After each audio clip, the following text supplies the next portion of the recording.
मैं RC. Gupta, Kasturba Gandhi Mahila college of education, Jagina road, Bharatpur से। आज का विषय हमारा ज्ञान एवं पाठ्यक्रम में अनुशासनात्मक ज्ञान का अर्थ एवं संकल्पना। अनुशासन की प्राचीन अवधारणा बता रहा हूँ मैं। अनुशासन की प्राचीन अवधारणा के अनुसार अनुशासन का अर्थ छात्रों को नियंत्रण में लाने से था। उस समय छात्रों पर नियंत्रण रखने के लिए कठोर नियम बनाए जाते थे, जिनका पालन न करने पर उनके लिए कठोर दंड की व्यवस्था थी। इसका स्वरूप कठोर व दंडात्मक था।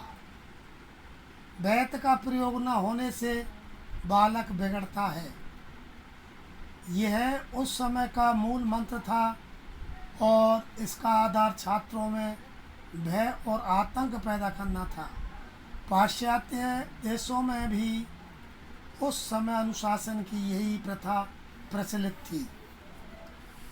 प्रोफेसर हैरिस के अनुसार उन्होंने लिखा है, विद्यालय का प्रथम नियम व्यवस्था स्थापित करना है।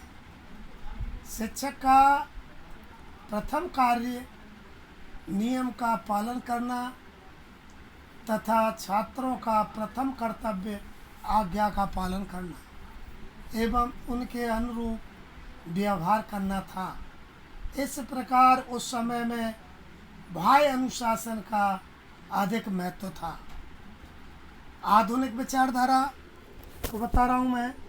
आधुनिक युग में जनतांत्रिक विचारधारा एवं शैक्षिक व मनोवैज्ञानिक अनुसंधानों के फलस्वरूप पुरातन अवधारणा में परिवर्तन हुआ और शिक्षा का केंद्र बालक को माना गया और सकारात्मक एवं रचनात्मक अनुशासन पर बल दिया गया। स्वानुशासन के लिए प्रेरित किया गया तथा अनुशासन का आधार प्रेम, सहानुभूति एवं सहयोग माना गया है। अनुशासन थोपा नहीं जाए बल्कि स्व अनुशासन के लिए प्रेरित किया जाए। अब इसमें क्या है, परंपरागत अनुशासन और आधुनिक अनुशासन के इसके बारे में मैं तुलना कर रहा हूँ। परंपरागत अनुशासन पहला नंबर एक है, इसमें बिना तर्क दिए ही आज्ञा करना अनुशासन है। आधुनिक अनुशासन में आज्ञा पालन से पहले आज्ञा की आवश्यकता को समझ लेना आवश्यक है।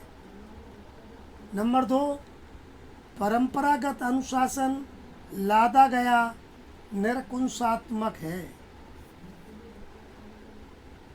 आधुनिक अनुशासन स्वप्रेरित ऊपर स्वानुशासन आटाम कुशासन है।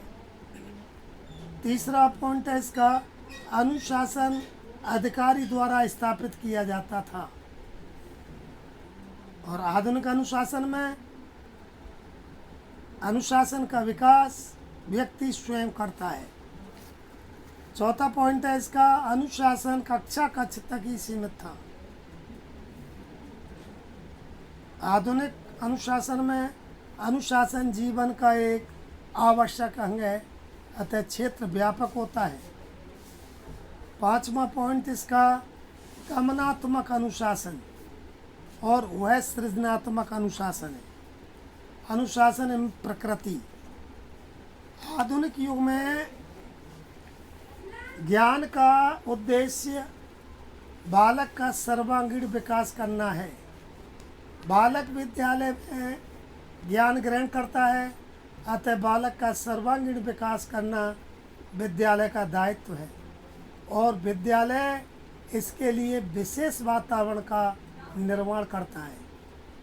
विद्यालय को समाज का एक अंग माना जाता है और जिस प्रकार समाज के अस्तित्व के लिए उसके सदस्यों का अनुशासित होना आवश्यक होता है, ठीक उसी प्रकार विद्यालय में भी अनुशासन की आवश्यकता होती है और यह अनुशासन तभी स्थापित हो सकता है जबकि सभी छात्र व अध्यापक नियमों का पालन करें। विद्यालय का वातावरण इस प्रकार हो कि छात्र स्वयं नियमों का पालन करने के लिए तैयार हों। ज्ञान मीमांसा के क्षेत्र में अनुशासन का विशेष महत्व बताया गया है। अनुशासनात्मक ज्ञान की प्रकृति को निम्न प्रकार से अध्ययन कर सकते हैं। अब देखिए इसमें प्रकृति और सिद्धांत। प्रकृति में क्या है, इसमें दयानात्मक अनुशासन, मुख्यात्मक अनुशासन, प्रभावात्मक अनुशासन और अनुकरणात्मक अनुशासन है। अब इसका पहला बता रहा हूँ, दयानात्मक अनुशासन। इस प्रकार के अनुशासन में बालक की अंतर्निहित शक्तियों को कोई महत्व नहीं दिया जाता और छात्रों को पूर्ण नियंत्रण में रखकर आज्ञा पालन सिखाया जाता है। इसमें कठोर दंड विधान द्वारा अनुशासन की स्थापना की जाती है। इस तरह का अनुशासन साम्यवाद देशों में निरंकुश शासन प्रणालियों एवं अंग्रेजी शासन काल में था।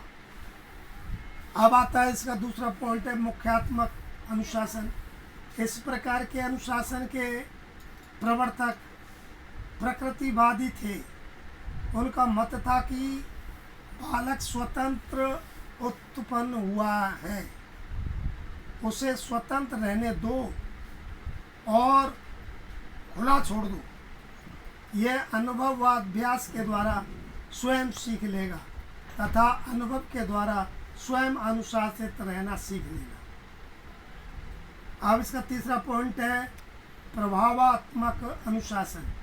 इस विचारधारा के प्रवर्तक आदर्श विद्वानों का कहना है कि विद्यालय में शिक्षक और छात्र दो प्रमुख सदस्य होते हैं। शिक्षक का छात्र पर और छात्र का शिक्षक पर प्रभाव पड़ता है। अतः शिक्षक को अपना व्यवहार इस प्रकार बनाना चाहिए कि छात्र स्वयं उसे देखकर अनुशासित हो सके।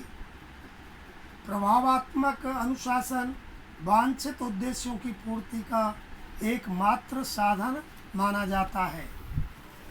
अब इसका अगला चौथा है अनुकरणात्मक शासन। यह शासन अनुकरण पर आधारित होता है। अनुकरण के माध्यम से सीखा जा सकता है। अनुकरण सीखने के माध्यम में एक उपयोगी साधन है। अनुकरण के माध्यम से बालक स्वयं अच्छे बुरे के विषय में अंतर कर लेता है। इसलिए कहा गया है कि शिक्षक के छात्रों को अनुशासित करने के लिए पहले स्वयं को अनुशासित करना आवश्यक है, तभी वो छात्रों में अनुशासन का गुण पैदा कर सकता है, अन्यथा नहीं। अतः विद्यालय में अनुशासन बनाए रखने तथा उसकी कार्यप्रणाली को ठीक तरह से संचालित करने के लिए शिक्षक को अपना व्यवहार श्रेष्ठ व उत्तम रखना चाहिए। अब आता है अनुशासन के सिद्धांत। अब देखिए इसमें क्या है, अनुशासन के सिद्धांत। स्वप्रेरित अनुशासन, प्रजातांत्रिक अनुशासन, तीसरा है उदाहरण आधारित, चौथा है व्यापक अनुशासन और पांचवा है सकारात्मक अनुशासन। आधुनिक विचारधारा के अनुसार अनुशासन छात्रों के ऊपर थोपा नहीं जा सकता, वरन उनके व्यवहारों पर, आचार विचारों में अंतर्निहित शक्तियों के विकास के माध्यम से स्थापित किया जाता है। इस विचारधारा के अनुसार अनुशासन स्थापना के सिद्धांत होते हैं। जो पहला है इसका स्वप्रेरित अनुशासन। स्वप्रेरित अनुशासन के बारे में बता रहा हूँ।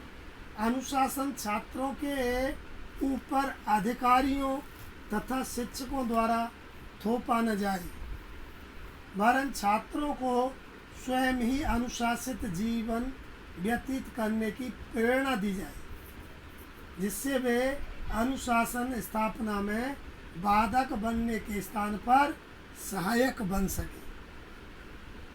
अब आता है प्रजातांत्रिक अनुशासन। प्रजातांत्रिक अनुशासन के बारे में, अनुशासन स्थापना में छात्रों का यथासंभव सहयोग प्राप्त करना चाहिए। अनुशासन प्रेम, सहानुभूति तथा पारंपरिक सहयोग पर आधारित होना चाहिए। अनुशासन ऐसा हो जो छात्रों को प्रेरणा प्रदान करे। अनुशासन में भय को स्थान प्राप्त नहीं होना चाहिए। बालक की दृष्टि प्रवृत्तियों का निराकरण दंड से नहीं वरन प्रेम तथा सहानुभूति से करना चाहिए। अब आता है इसका तीसरा, उदाहरण आधारित अनुशासन। स्थायी तथा सच्चे अनुशासन कोरे उपदेशों से स्थापित नहीं हो सकता है। अधिकांशतः बालक अनुकरण से सीखता है। अतः शिक्षक को आदर्श अनुशासन का उदाहरण अपने दैनिक जीवन में प्रस्तुत करना चाहिए। शिक्षकों का व्यवहार अनुशासित होना चाहिए। चौथा है व्यापक अनुशासन। बालकों को मात्र कक्षा में ही अनुशासित रहने की भावना का विकास नहीं करना चाहिए, वरन उन्हें जीवन के प्रत्येक पहलू में अनुशासित रहना सीखना चाहिए। उन्हें अनुशासित जीवन व्यतीत करना आना चाहिए। वास्तव में अध्यापक की अनुपस्थिति में छात्र शोरगुल न करें, अनुशासन में रहें, यही सच्चा अनुशासन है। पांचवा है इसका लास्ट है, सकारात्मक अनुशासन।